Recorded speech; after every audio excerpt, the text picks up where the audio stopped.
Hello, this is John from Clock Repairs Merseyside. Not done a video for quite a while now. Really, we've been so busy.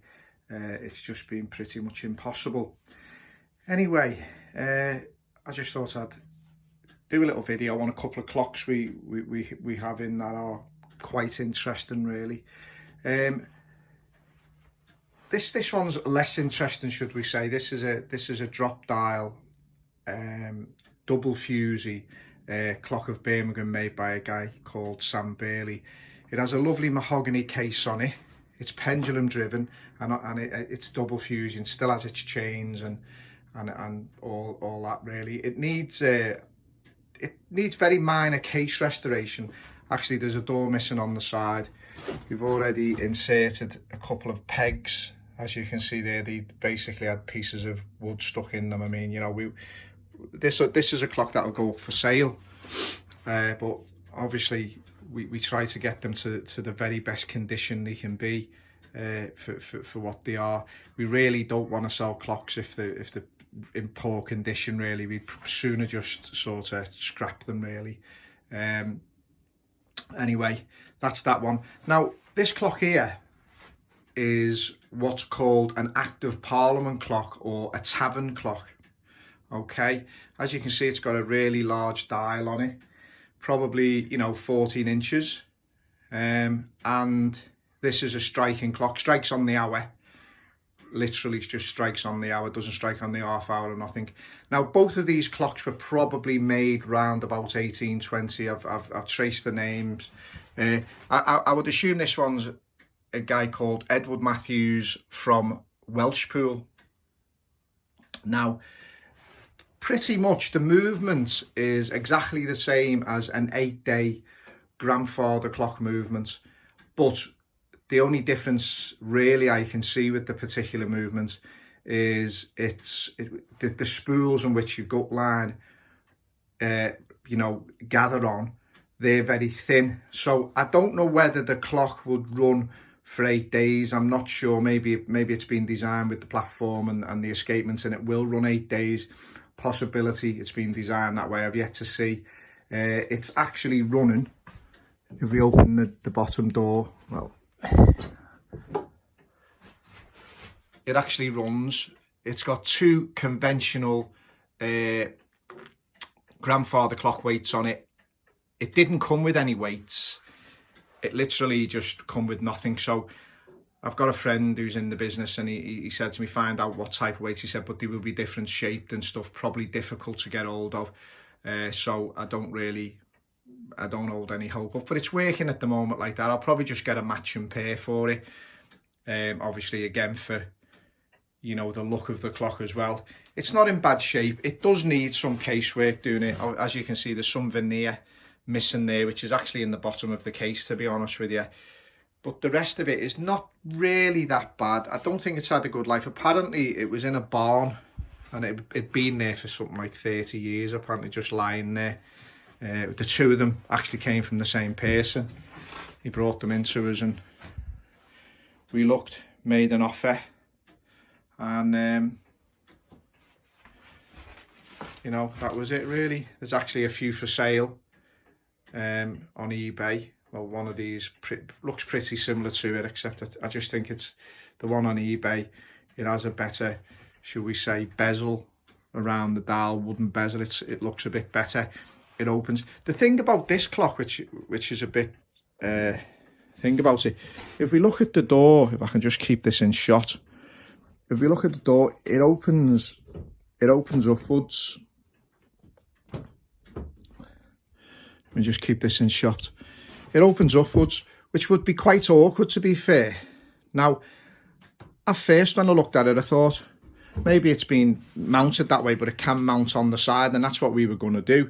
But it looks like, as you can see from the hinge, it's been mounted like that, you know, obviously for a long time. And there was actually two screws in this. Now, I assume someone had some string on it or something, and I don't know, it doesn't seem right. What I'm actually going to possibly do is I'm going to put a different brass knob on there, and I'm going to have a chain going that, you know, just at the back there, and then when people need to lift it up, they can hook it onto the knob. It's going to be secured a lot better than that one is, and then they'll be able to wind the clock up. It'll be a lot safer, because what I've got to think about, if someone buys this clock, and at the moment, since say this ceiling is 7 foot, well, at the moment, this, if they buy this clock and they mount it, say 2 foot off the floor, so it's sort of, its dial's probably 6 feet, you couldn't really open a 2 foot door, because then you'd literally would be touching the ceiling. So I've got to come up with some kind of plan to make that a little bit better, which I think the chain situation is the best plan all round, really, for safety and everything else. Yeah, it's pretty much a grandfather clock movement. That's as much as I could say. I'm not going to really do too much work on the dial. I'm going to maybe clean it, and I'm going to sort of, you know, maybe touch the numerals up a little bit. I'm not a great believer. I like to leave things as original as I possibly can. Obviously, some things need doing, because, you know, to make the clock look nice. And also the fact is, obviously, you want to preserve the clock. You don't want to be sort of just letting it go and it's got real things wrong, because, you know, it gets worse and worse as time goes on, and then eventually the clock becomes basically scrap, and then it's thrown in the bin and there's another one gone. But yeah, I'll be doing a little bit of casework on that one. They've already had a wax, so we fed the wax on them. We fed the cases, because they were very dry, full of cobwebs and one thing and another. So we've done that. And if we scan around our workshop, we've got the usual stuff in. Really nice grandfather clock there. That's from Newcastle. It's just an 8-day, but it's in really good condition. It comes from a family, and they've kept it in great condition. They've spent fortunes on it over the time, and it's in really good shape. The movement now is up to our usual cleaning standards.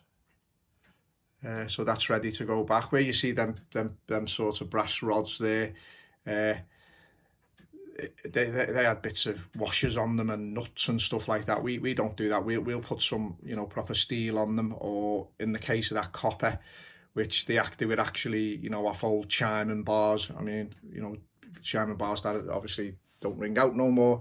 We cut them down and we'll use them like pegs as that. Another 8-day grandfather clock movement there on test. It's been giving me a little bit of trouble, this one, so the dial has been left off until I'm absolutely 100%. But now it's working away quite happily now. Found it quite difficult to get in beat. I refaced the pallets, polished every pivot probably 5 times, done some bushing work, things, and I was still having a bit of trouble with it. So I rebushed the back cock, although I didn't think it needed it. I thought it was okay, but it seems to have run since that. This clock here, it's been in quite a while. The lady has been unwell, so we've not been able to, you know, do anything with that at the moment. But yeah, this one, as I say, has been running away quite happily. This little fella here needs some work on the pallet. It's just not carrying on running. The pallet is, it's not really, it's a bit hammered really. Someone's really had a good go at it over the time, so that needs some work doing on it. We're going to try and sort that out for the guy. It's a lovely clock. It's probably about 1900. I think it's a war effort situation. I don't think it's a railway. It's you know, the railway timepieces and you know, school clocks and stuff like that. They're all pretty much the same. There's no real difference in them, to be fair. They're just a fusee movement. Not really a difference in them. I can't see anyway, except some of them might have joists on them, or they might have, you know, another sort of name, a well-known person who was making the clocks for the railway. So I don't really see much of a difference. except you get one with all the railway numbering on and stuff like that, you're going to pay probably double the amount of what you'd pay. But there you go. They're very collectible as well. This is an 8-inch one, so it's you know, they are more collectible. But I do think it's just, I don't think it's although it has got some numbering on which I've not been able to trace. I don't think it's of a railway type clock. We have quite a few clocks in at the moment. A couple of interesting ones. These two clocks over here, I'll be taking these movements to pieces on camera. And I'll be sort of going through them and the things I noticed that are different. But as I say, the Tavern clock or active Parliament clock is pretty much an 8-day, looks like an 8-day grandfather clock. The reason they were called a Tavern clock, just as an interesting thing, is Pitt the Younger, when he became Prime Minister or when he was in Parliament, he put a levy on watches and clocks that were getting made. Apparently, this is what I think the story is. I don't know. I think it was a couple of bob in the time. It was around about 1784, sort of that time, and he put a levy on all these clocks and watches and stuff like that. So obviously, then became very expensive to buy a clock or very expensive to buy a watch. I mean, real bad idea. It didn't last very long. It got thrown out in the end. Didn't last very long, but in the meantime of all this, he was just building, the clockmakers were building bigger clocks to go in the likes of taverns, and that's where the name will come, Tavern clock or active Parliament clock. And they were always in public places for people to see, and that's why the dials are quite big on them. That's the story. I think it's on Wikipedia if you want to check that out. It's worth a read. I like my history of clocks. I mean, it's brilliant when we get a clock in. I've actually got a 30-hour clock I'm going to do a video on. I'm going to do a video on the setting up of it, another setting up of it again. I'm going to do quite a few videos on setting clocks up, because the thing that's happened is we're sort of doing work on a lot of, you can imagine how many different clocks come through to us. Some of them are quite modern with platform escapements on, like carriage clocks and stuff, so that's not a problem. I mean, there's no problem there. But then when you get someone who's got a grandfather clock or a grandmother clock or whatever, you know, sometimes they can't set them up. So what I'm going to do is from time to time, I'm going to do some videos on setting clocks up, and then what I'm actually going to do then is I'm just going to say to the customer, obviously I'm going to give the customer instructions. So when they come in this route, in this basic shed come workshop, we show them the clocks work and we go through a few things with them, showing them how to set them up as much as we can.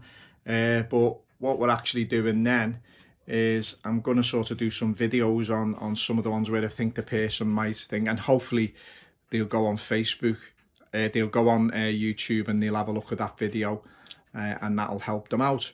Another thing that's been happening for us, we're getting a lot of people now FaceTiming us. I've got this iPhone here which I'm using now, FaceTiming us, and sometimes that really helps, because I can actually hear if the grandfather clock's out a beat, and I can then give them instruction from there, and it seems to have worked quite well.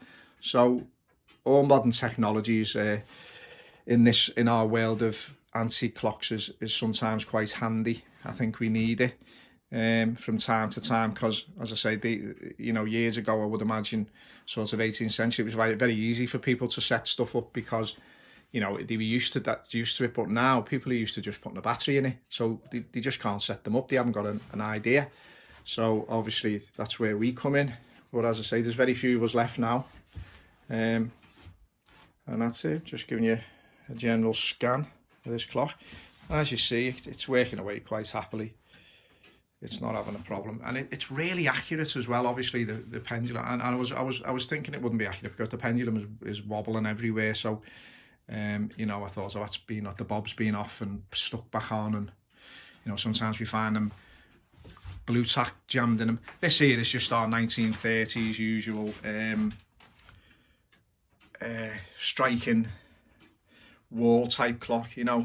As you can see, the movement has been completely stripped down, serviced, and is clean, and we've just been running it without the dial on. We like to run clocks for about a week without the dial on. We like to check them out to see what's happening, just in case something doesn't work out right.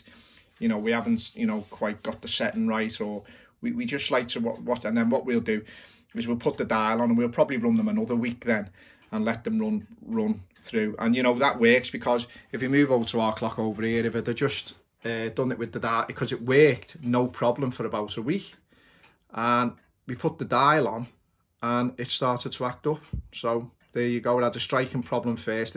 It's been quite a long-winded clock, that. I mean, it has been to someone else before us, and you know, I think they've been a bit ham-fisted with a few things. We've had to improve quite a few things on it, but you know, hopefully we'll get there in the end. You know, the thing about clock work and clock repairs is it really does take time. I mean, you know, you've got to really test them, and you've got to go through it properly, and you've got to pay attention to detail. I mean, if you're just going to put a drop of oil on, I mean, you're never going to be successful at it. You know, you're gonna run into problems. You'll be getting more clocks back than you're getting coming in. I mean, that's the thing. I mean, you know, touch wood, and I'm touching my head at the moment. We don't get many comebacks really. You know, we do get the odd one, of course we do. You know, the odd occasional clock will go wrong. But to be fair, I mean, you know, we stick to a format and we do it that way all the time as a starting point. We won't take a clock repair on unless we're servicing the clock as well. We won't just do minor repairs. We will want to service the clock. And being straight, and I don't really care if they say, oh, it's been serviced and it's been this. I don't care about that. I want to service it myself, because then I know it's done. Then I can take responsibility for that clock, which is the case. Once I'm not the type of person, I'm not going anywhere, and I'm answering my phone, I'm advertising, I've got my website. So no, for me, it's a service plus whatever it is, and that's it. And that's the rule. If people don't want to do that, well, I don't want the job. Anyway, this is John from Clock Repairs Merseyside. Remember, I'll be doing a few more videos, so keep chiming in. As I say, things are very busy at the minute, so I'm not getting as much chance as I'd like to. But I hope you enjoyed this video, and look forward to your friendly comments. I don't like any negative comments. I won't respond to them, although sometimes I could, but I won't respond to them. I'll only respond to nice comments, and you know, I don't mind being questioned. I don't mind being asked anything. I don't claim to be the best clockmaker in the world, best clock repairer in the world, clockmaker, whatever you want to call me. I don't claim that. Never have done. Never will do. I've not been on the earth long enough. You need to learn what you need to learn about clocks. I think you need a couple of lifetimes on the planet, I think. But there you go. Anyway, John from Clock Repairs Merseyside. Have a great day, and if you like my video, give it a like and a thumbs up, and maybe subscribe, and hit that bell so you can get some notification when I put another video up. Anyway, have a great day. Thank you.